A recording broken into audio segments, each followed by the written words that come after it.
2025 সালের মাধ্যমিকে কোন থেকে একটা গুরুত্বপূর্ণ অঙ্ক এখানে দেওয়া আছে। অঙ্কটা কি দেওয়া আছে? একটি লম্ব বৃত্তাকার চোঙের উচ্চতা উহার ব্যাসার্ধের দ্বিগুণ যদি উচ্চতা 6 গুণ হতো, চোঙটির আয়তন 539 ঘনসের বেশি হতো।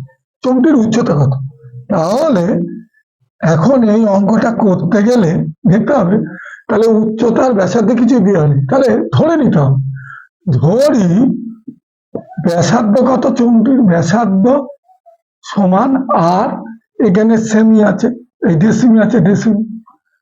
আর বলেছে উচ্চতা দ্বিগুণ, উচ্চতা উচ্চতা তো ব্যাসার্ধের দ্বিগুণ, তাহলে 2r। এখন এক্ষেত্রে তাহলে আয়তনটা কত হবে? আয়তন সমান চোঙের আয়তন কি? পাই আর স্কোয়ার এইচ। পাই পাই থাকলো, আর মানে আর, এইচ মানে 2r, এইচ মানে 2r। তাহলে বেরোলো 2πr³ ঘন ডেসিমি। এখন অঙ্কটা বলেছে যে উচ্চতাটা যদি এখানে যেমন দ্বিগুণ ছিল, উচ্চতা যদি 6 গুণ হতো তাহলে আয়তন কত হতো? তাহলে উচ্চতা যদি 6 গুণ হয় তাহলে 6r হবে। তাহলে উচ্চতা 6 গুণ হলে উচ্চতা সমান কত? 6r। তাহলে এক্ষেত্রে আয়তন কত?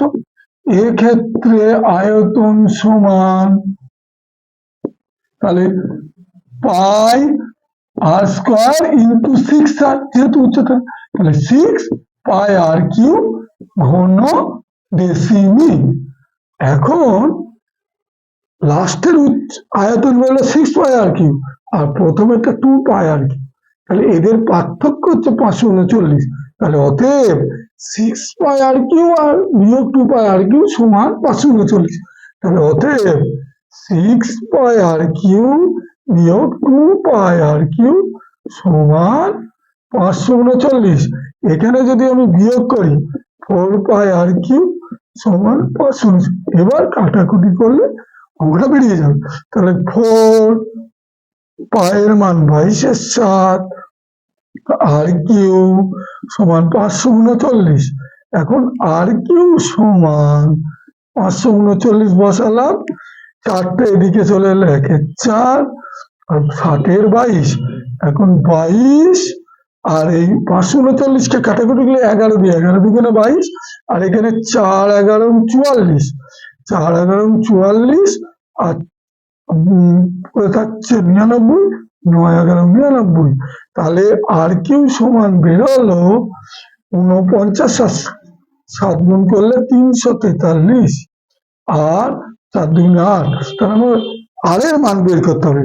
তাহলে আর সমান এটা, এই r³ সমান 343 কত কি? 3টে 7 যদি আমি গুণ করি তাহলে বেরিয়ে যাবে, তাহলে আর 8 মানে 2-এর কিউব, তাহলে 7/2-এর কিউব। কিউব কেটে দিলে তাহলে এখানে 7-2 বেরোলো। এবার অঙ্কটা চেয়েছে উচ্চতা কত, তাহলে ব্যাসার্ধ বেরিয়েছিল আর, উচ্চতা তার দ্বিগুণ 2r। তাহলে অতএব উচ্চতা সমান কি, কত বেরোবে? উচ্চতা সমান যেটা ব্যাসার্ধ তার দ্বিগুণ, তাহলে 2 ইন্টু 7-2, 2 দিয়ে কাটলে 7 ডেসিমি। শেষ হয়ে গেল অঙ্কটা।